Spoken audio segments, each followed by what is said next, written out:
గురువుగారు మనకి శివరాత్రి కూడా వస్తుంది కదా! అసలు శివరాత్రిని మనం ఏ విధంగా జరుపుకోవాలి? ఆ రోజు ఉపవాసం చేస్తాము, జాగారం చేస్తాము. అది మనకేం సందేశాన్ని ఇస్తుంది? మనం ఏ విధంగా జరుపుకోవాలి? శివరాత్రి అనగానే ఎవరైనా ఇలా శివరాత్రి అంటూ ఉంటారు. రోజు శివరాత్రే. శాస్త్రం ప్రకారంగా ప్రతిరోజు శివరాత్రే. హుహు. ఎలా? ఆ! నిత్య శివరాత్రి, యోగ శివరాత్రి, పక్ష శివరాత్రి, మాస శివరాత్రి, మహాశివరాత్రి. శివరాత్రులు 5 విధాలు. ఓకే. నేను సృష్టికర్తను అన్న అహం ఒక చోట, హ్మ్. నేను అభివృద్ధి చేసేటటువంటి శక్తి మరి ఒక చోట, బ్రహ్మ విష్ణువు. హ్మ్. నేను అన్న సంపూర్ణమైన అహంతో ఉండే ఇరువురి మధ్యన ఏది నిజం కాదు, మీకు కనిపించేది వాస్తవం కాదు.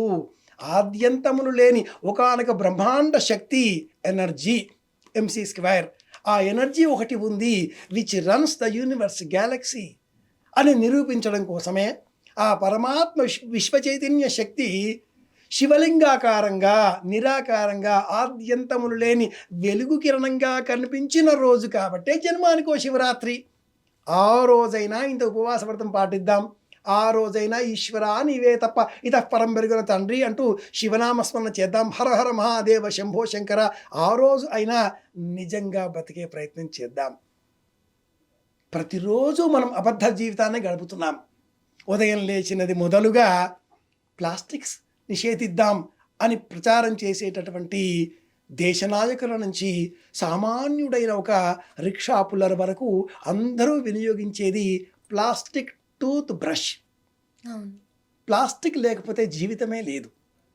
నియంత్రించే పని చేద్దాం, వాస్తవంగా మాట్లాడే ప్రయత్నం చేద్దాం. శివరాత్రి రోజు జన్మానికో శివరాత్రి.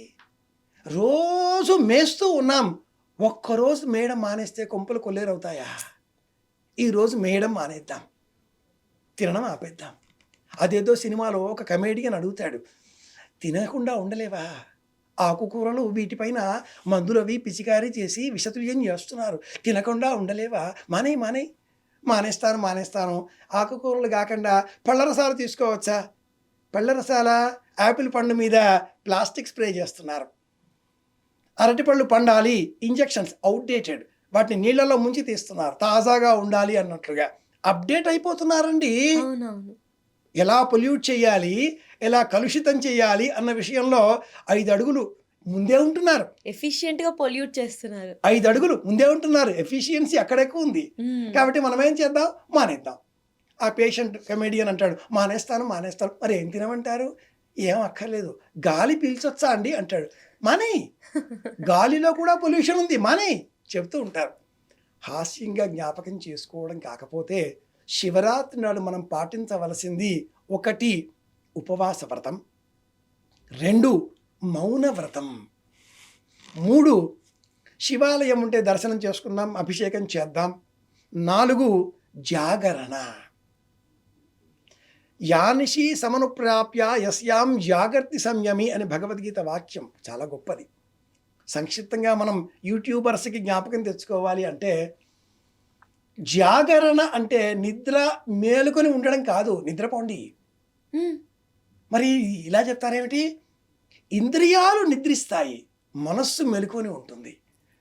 మనం బలవంతంగా నిద్రపోకుండా కూర్చోవాలి అని చెప్పేసేసి యూట్యూబ్లో అడ్డమైన సినిమాలు చూస్తూ ఇలా వేలు పైకో కిందకో తిప్పేస్తూ ఉంటే కొన్ని సెల్ ఫోన్స్ పైకి పోతూ ఉంటాయి, కొన్ని సెల్ ఫోన్స్ అడ్డంగా పోతూ ఉంటాయి. రీల్స్, ఇన్స్టాస్, ట్విట్టర్స్, సినిమాలు, ఇలా ఇది ప్రయోజనం కలిగించేది కాదు. నిజంగా మీరు జాగరణ చెయ్యాలి అంటే నిటారుగా కూర్చోండి, కన్నులు మూసుకోండి, మిమ్మల్ని మీరు గమనించండి. ఇది జాగరణ. మిమ్మల్ని మీరు గమనించడమే జాగరణ.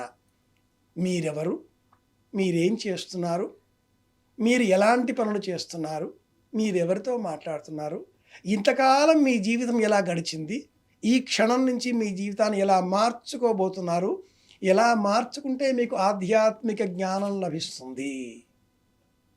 ఎ జర్నీ ఇన్సైడ్ అనే గ్రంథాన్ని పివి నరసింహారావు గారు మనకు అందించారు. మనతో మనం మాట్లాడుకోవడమే పూజ. శివలింగం ప్రతీకాత్మకంగా ఉంటుంది. శివలింగాన్ని పూజించే సమయంలో అర్చకులు మనతో చెప్పించే మాట ఒకటి ఉంటుంది. చాలామంది ఈ మాటలు ఇవన్నీ కూడా వినరు. లోకం వినడం మానేసింది. లోకము వినడం మానేసింది. లోకము చదవడం మానేసింది. లోకము చెప్పడము మాత్రమే మిగిలింది. చదవడము మానేసింది, వినడము మానేసింది, చూడడం కూడా సరిగా చూడడం లేదండి బాబు. షార్ట్ కట్, వేగం వేగం వేగం, జర్నీ ఇన్సైడ్, ఇది ముఖ్యం. ఆ పండితులు మన చేత ఒక మాట చెప్పిస్తూ ఉంటారు, అబ్జర్వ్ చెయ్యం మనం. ఏంటా మంత్రం అంటే, ఆత్మని శ్రిత ఆత్మ హృదయే హృదయం మది అహం అమృతే అమృతం బ్రహ్మణి. ఎదరగా ఉండే ఆ శివలింగములో మన ప్రాణశక్తిని ఆరోపితం చేసి, ప్రజల్నే బ్రహ్మాతిష్టతు పాదయోర్ విష్ణుస్తిష్టతు హాస్యో హరస్తిష్టతు బాక్వోరింద్రస్తిష్టతు జఠరే అగ్నిస్తిష్టతు హృదయే శివస్తిష్టతు కంఠే బసవస్తిష్టతు భక్త్రే సరస్వతి నాసికయో వాయుస్తిష్టతు నేనయోశ్చంద్రాదిత్యో తిష్టేతాం కర్ణయో అశ్వినో తిష్టేతాం లలాటే రుద్రాస్తిష్టంతు. ఇలా దేవతలు అంతా కూడా 33 మంది దేవతలు. అశ్విని దేవతలు, సూర్యాది దేవతలు, ఇలా 11, 12, 2 ఇలా 8 మంది అష్టవసువులు కలుపుకొని 33 మంది దేవతలు ఈ దేహం అంతా కూడా ఉన్నట్లుగా మార్చుకొని, నేనే శివుడిని. బాల సినిమా ఏదో పూర్వం వచ్చింది ఇలాగే, నేనే దేవుణ్ణి అనే సినిమా వస్తుంది ఒకటి. అఘోరాలు చెప్పిన కాన్సెప్ట్ కూడా ఇదే. నేను శివుడిని అన్న జ్ఞానం పెంచుకుంటే ముందు మౌన వ్రతం పాటించాలి. నాతో నేను మాట్లాడడం అలవాటు చేసుకోవాలి. అదే పూజ. శివరాత్రి నాడు ఎదురుగా ఉండే ఆ శివలింగం మీద కాసింత పత్రి, అంత మంచి తీర్థం, అంత భస్మం, ఈ కాలంలో లభించే మోదుగ పుష్పాలు, ఎవరికీ ఉపయోగం లేనటువంటి, ఏ దేవత ఆశించినటువంటి జిల్లేడు పువ్వుల మాలిక కోరతాడండి పరమేశ్వరుడు. జిల్లేడు పువ్వులు, తెల్ల జిల్లేడు పువ్వులు విశేషంగా చెబుతూ ఉంటారు. ఈ జిల్లేడు పువ్వులు 3 రంగుల్లో లభిస్తాయి. ఈ ప్రాంతంలో లభించేవి తెల్ల జిల్లేడు, నీలము పసుపులో కూడా లభిస్తాయి. ఏవో జిల్లేడు పువ్వుల మాలిక, ఉమ్మెత్త పుష్పాలు, లేదా మనకు ఏ దేవుడికి అర్పించినటువంటి ఎక్కడో అలాగా ఉండేవి కూడా ఇష్టపడతాడు పరమేశ్వరుడు కదా. శ్మశానవాసి కదా. ఎవరో అన్నారు, శివుణ్ణి పూజిస్తారా, మీరు శ్మశానం చేసుకుంటారు. వాళ్ళు చాలా మతాన్ని ప్రచారం చేసేవాళ్ళుగా మారిపోతున్నారు. పీఠాధిపతులు ధర్మాన్ని ప్రచారం చేయాలి, మతాన్ని కాదు. ఈనాటి కాలంలో దాదాపుగా అందరూ పీఠాధిపతులు ధర్మం చెబుతున్నాం అంటూ ధర్మం గురించే మాట్లాడుతూ మత ప్రచారకులుగా మాట్లాడుతున్నారు. అనాదిగా ఈ దేశంలో ఉండే పీఠాలు ఒకే ఒకటి పీఠం, సర్వజ్ఞ పీఠానికి సంబంధించినటువంటి శంకర పీఠం మాత్రమే సత్యమైన పీఠం. ఇతర పీఠాలన్నీ తరువాత వచ్చినవే, మతాలను ప్రచారం చేసుకున్నవే. మన విషయానికే అంటూ వచ్చేస్తే, శివరాత్రి నాడు పాటించవలసిన విధులలో మొట్టమొదటిది, సూర్యోదయం 6 గంటల మొదలుగా రేపు సూర్యోదయం 6 గంటల వరకు ఈ 60 ఘడియల కాలం, 24 గంటల కాలం, 1440 నిమిషాల కాలం నేను మౌనాన్ని పాటిస్తాను. Keep quiet, journey inside. లోన శివతత్వం ఉన్నది అనే గ్రహింపు పెంచుకుంటాను. బాహ్యంగా భస్మాన్ని ధరించిన, మెడలో రుద్రాక్ష మాలికలు వేసుకున్న, తెల్లని వస్త్రాలు ధరించిన, కాషాయ వస్త్రాలు ధరించిన, శివాలయానికి వెళ్ళినా, ఇవన్నీ లౌకికంగా కనిపించే అంశాలే అవుతాయి. ఉపవాసం ఉన్నాను, శివారాధన చేస్తున్నాను, భస్మధారణ చేశాను. శివుడిని చూచే నిమిత్తమే ఆలయాలకు పరిగెడదామా, శివుడిని నీలో వెతికే ప్రయత్నం చేద్దామా? రామేశ్వరం వెళ్తాం, కాశీ వెళ్తాం, ఉజ్జయిని వెళ్తాం, ఇంకెక్కడో వెతుకుతూ అన్వేషణ, పరిగెత్తడమే మారిపోతుంది. పరిగెత్తడాన్ని ఆపేసి ప్రశ్నించే ప్రయత్నం చేద్దాం, లోన వెతికే ప్రయత్నం చేద్దాం. ఇది జ్ఞానం ఇచ్చే అంశం అవుతుంది. జ్ఞానం కాస్త ఇంకా కావాలి అనేటటువంటి వాళ్ళు మెట్ల మీద ప్రేమతో, గుళ్ళపైన ప్రేమతో గుళ్ళ చుట్టూ తిరుగుతూ ఉంటారు. అరుణాచలం వెళ్ళాలి, లక్షల మంది వెళ్ళి పరిగెత్తి అరుణాచలేశ్వరుని భయపెట్టేశారు. అరుణాచలేశ్వరుడికి మనకు సంతానాన్ని కలిగించే పనే ఉంటుందా? ఇంకేం పని లేదా ఆయనకి? ప్రశాంతంగా కూర్చున్నాడు వాళ్ళ ఆవిడతో లోపల. అర్ధనారీశ్వరస్తవం రూపంలో ఒకరోజు మాత్రమే దర్శనమిచ్చే ఆ మహానుభావుడు తేజో రూపంలో కనిపిస్తాడే. మనం జలలింగం అంటూ జంబుకేశ్వరుని, వాయులింగం అంటూ కాళహస్తీశ్వరుని, శివరాత్రి నాడు శివాలయాలలో భయంకరంగా శివుని భయపెట్టేస్తున్నాం. కూర్చోవాలి, నీరు సమర్పించడం, పత్రి అర్పించడం, మౌనవ్రతంతో ఓం నమ శివాయ అనుకోవడం పంచాక్షరి మహామంత్రం పాంచభౌతిక ప్రపంచానికి ప్రతీక. ఓం నమ శివాయ, ఓం నమ శివాయ, ఓం నమ శివాయ. శివనామ స్మరణ చేయాలి, మౌనంగా ఉండాలి. శివాలయంలో ఒక్క మారేడు చెట్టు పెడితే అద్భుతమైన పుణ్యబలం మనకు లభిస్తుంది, ఆత్మ నిగ్రహం కలుగుతుంది, మనోవిశ్వాసం పెరుగుతుంది. ఎవరో పాతిన ఆ మారేడు చెట్టు నుంచి 4 ఆకులు తీసుకువచ్చి శివాలయంలో శివ దర్శనం చేసి, ఈశ్వరా ఇదిగో పత్రి సమర్పించాను, 11 దళాల పత్రి, ఏకపత్రి, త్రిదళం, త్రిగుణాకారం, త్రినేత్రంచ త్రిజాయుధం, త్రిజన్మ పాప సంహారం అని చెప్పారే, ఇదిగో అని భయపెట్టకుండా దర్శనం బిల్వవృక్షస్య స్పర్శనం పాపనాశనం అఘోర పాప సంహారం. మారేడు మొక్కలను నాటే ప్రయత్నం చేస్తే నిజమైన శివానుగ్రహం లభిస్తుంది. మంచి ఆలోచన. ఎవరో నాటిన ఆ మారేడు మొక్కలోంచి 4 దళాలు తెంచి ఆ ఈశ్వరుడి మీద పెట్టి, ఈశ్వరా నేను ఇంత పూజ చేశాను చూసావా అంటూ ఫోటోలు తీసి సెల్ఫీలు తీసి శివుణ్ణి భయపెట్టి లోకానికి అంతటికి కూడా ప్రచారం చేసుకునే బదులు ఒక్క మారేడు మొక్క శివాలయానికి తీసుకువెళ్ళి నాటి అంత నీరు పోసి శివాలయ నిర్వాహకులకు కొంత డబ్బిచ్చి ఈ నెల అంతా కూడా ఈ చెట్టుకు నీరు పోసే ప్రయత్నం చేసి వేసవిలో కాపాడితే వర్షాకాలంలో ఆ ఈశ్వరుడే చూసుకుంటాడు, ఈ మొక్క ఎదుగుతుంది, మహావృక్షంగా మారుతుంది. ఇది నిజమైన శివ పూజ.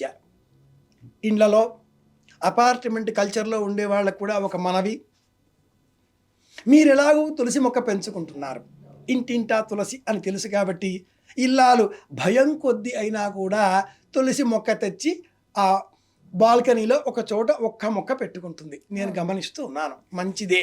దాని పక్కన మరొక పూల కుండీలో ఓ మారేడు మొక్క కూడా పెట్టండి. అదేదో సినిమాలో ఒక జర్నలిస్ట్ నీలాగే అడుగుతాడు, అమ్మాయి మంచిదే, ఈ దెబ్బలు ఎలా తాకాయి, సునామీ వచ్చిందండి ఇక్కడ అంటాడా ఇన్స్పెక్టర్ వేషధారి. మంచిదే, పోలీస్ స్టేషన్లో సునామీ వస్తే మీకొక్కరికే దెబ్బలు ఎందుకు తాకాయి అని మళ్ళీ మళ్ళీ అదే ప్రశ్న, నా కర్మ కొద్దీ అంటాడు. ప్రశ్నించడం చాలా సులభం, సమాధానం ఇంకా కష్టం. మహిళామణులందరికీ కూడా ఒక మనవి, భయంతో మరింకేదో కారణంతో తులసి మొక్క పెంచుతున్నారు, బాగుంది పెంచండి. తులసి మొక్క పక్కన మరి ఒక పూల కుండీలో మారేడు మొక్క కూడా పెంచండి.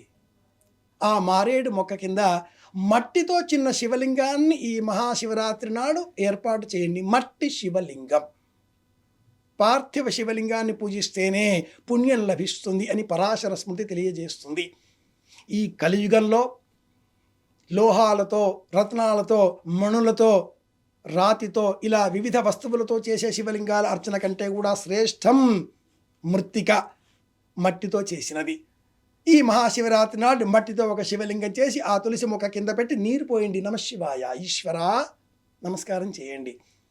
ఒక్క నెల కాలం గడిచిన తర్వాత మళ్ళీ వచ్చే ఫాల్గుణ మాసం కృష్ణపక్షం చతుర్దశి మాస శివరాత్రి, ఉగాది ఒకరోజు ముందు, ఆ రోజు మళ్ళీ మాస శివరాత్రి కనుక ఈ మట్టిని మళ్ళీ సేకరించి చెదరిపోయిన ఆ శివలింగాన్ని సరిచేసి మళ్ళీ నీరు పోయడం ప్రారంభించండి.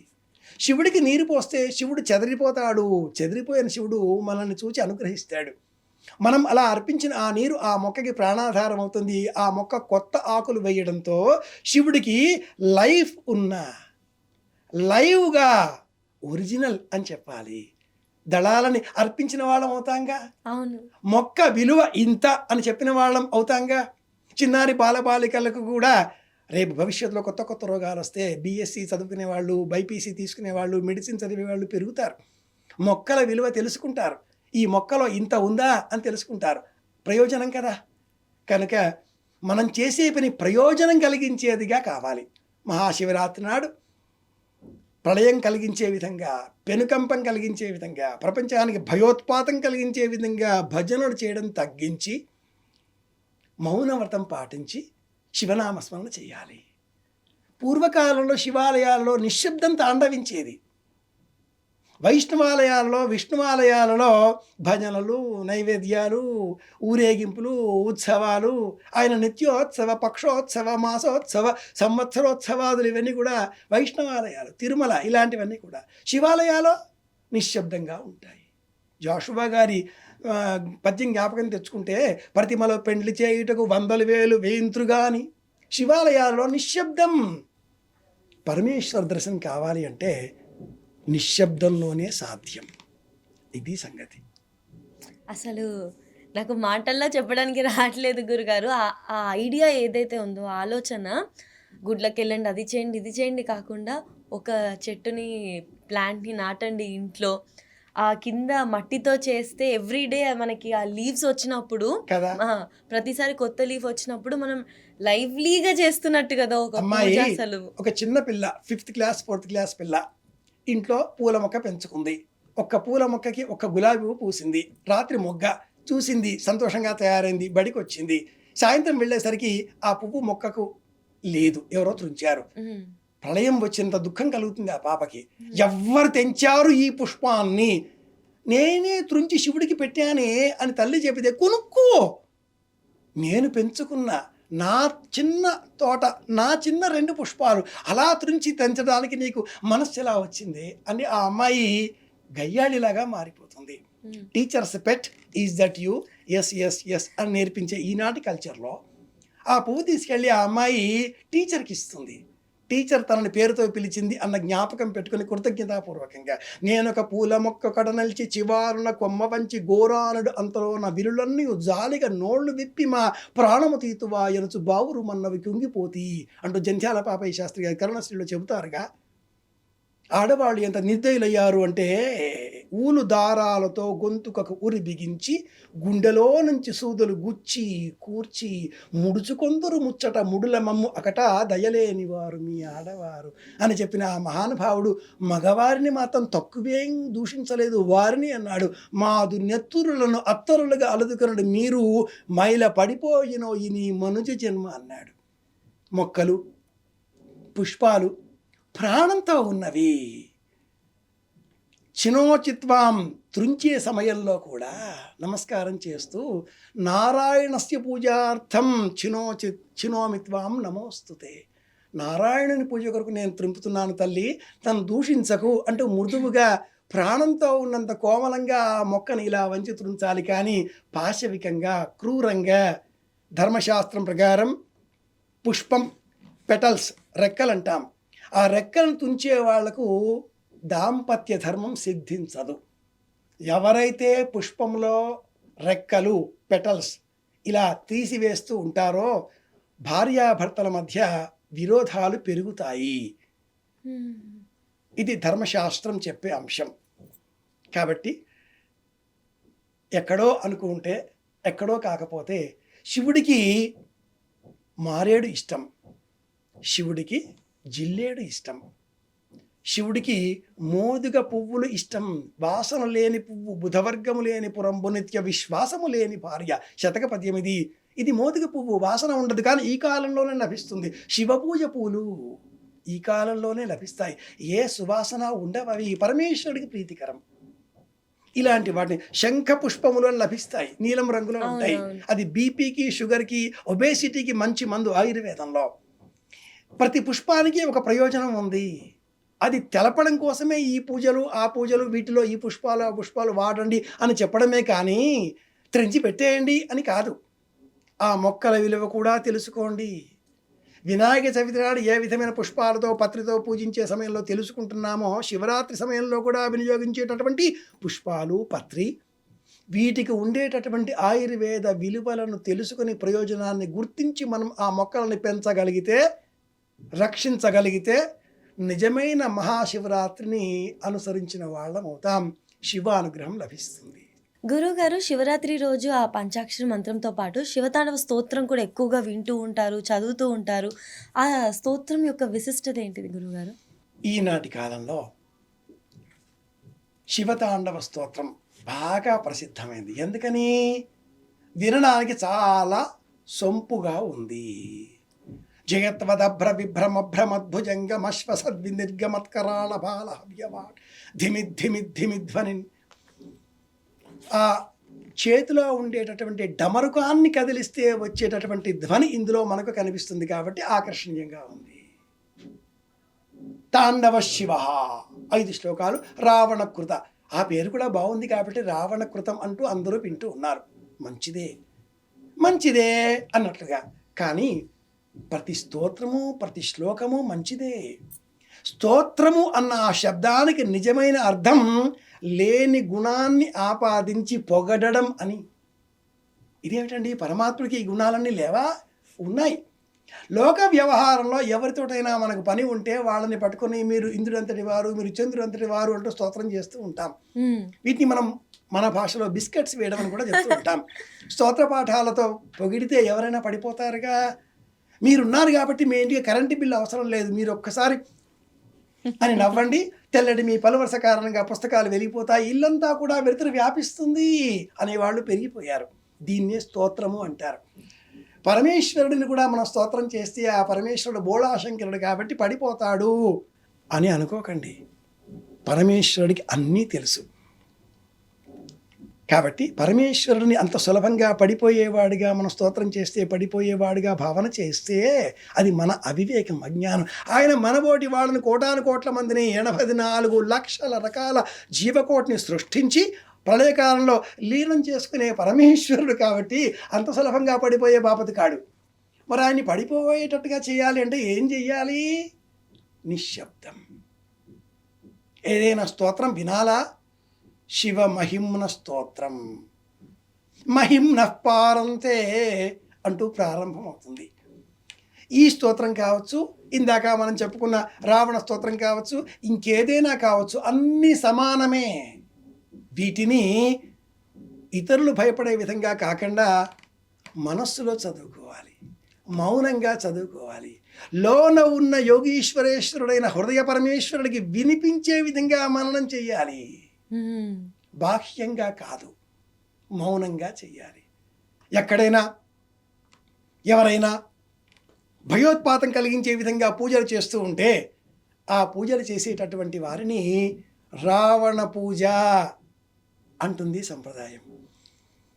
అంత కుంకుమ పెట్టుకుని చిన్న చిరునవ్వులు చిందిస్తే లలితాదేవి, అంత కుంకుమ పెట్టుకొని నాలుక బయటకు వేసి భీకరంగా మిడిగుడ్లు పెట్టి చూస్తే కాళిక, అంత చిన్న భస్మం పెట్టుకొని కొంచెం కుంకుమ పెట్టుకొని పరిమితంగా చిరునవ్వులు చిందిస్తూ చిదివిలాసంగా సౌమ్యంగా సాత్వికంగా కనిపిస్తే పరమశివుడు.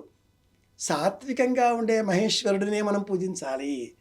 ప్రళయకాలంలో తాండవం చేసే, రుద్రతాండవం చేసే, భయోత్పాతం కలిగించే చంద్రుడిని కాదుగా, సూర్యుడిని కాదుగా, అలాంటి శివుడిని కాదుగా. సూర్యుడు చంద్రుడు కూడా ఎలా ఉంటారు? గుండ్రంగా ఉంటారు. పరమేశ్వరుడు గుండ్రంగా ఉండే చంద్రుడిని కట్టుకోలే, చంద్రరేఖ పెట్టుకున్నాడు. మితంగా, హితంగా, పరిమితంగా, నియమాలకు లోబడి మీ జీవితాన్ని గడపండి అనే సందేశాన్ని ఇచ్చాడుగా. ఎగిరిపోండి అంటూ పౌర్ణమి నాడు చంద్రుడిని ఇవ్వలా, ఒదిగి ఉండండి.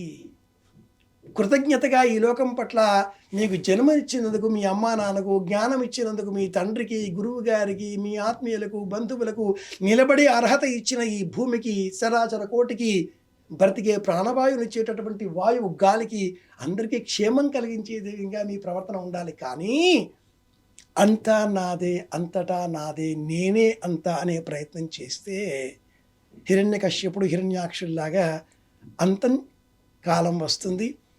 ఆ అంతకాల స్వరూపుడైన కాలాయ నమః కలవికరణాయ నమో బలవికరణాయ నమో బలాయ నమో బలప్రమథనాయ నమః సర్వభూతరమణాయ నమో మనోన్మనాయ నమః. పరమేశ్వరుడు ఇంకా చాలే ఈ లోకానికి నువ్వు చేసిన ఉపకారం, ఎప్పుడైతే లోకం అంతా నాదే అన్నావో ఇక నీకు ఏమీ లేదు కాబట్టి వచ్చేసి తీసుకెళ్ళిపోతానంటాడు. తీసుకెళ్ళిపో.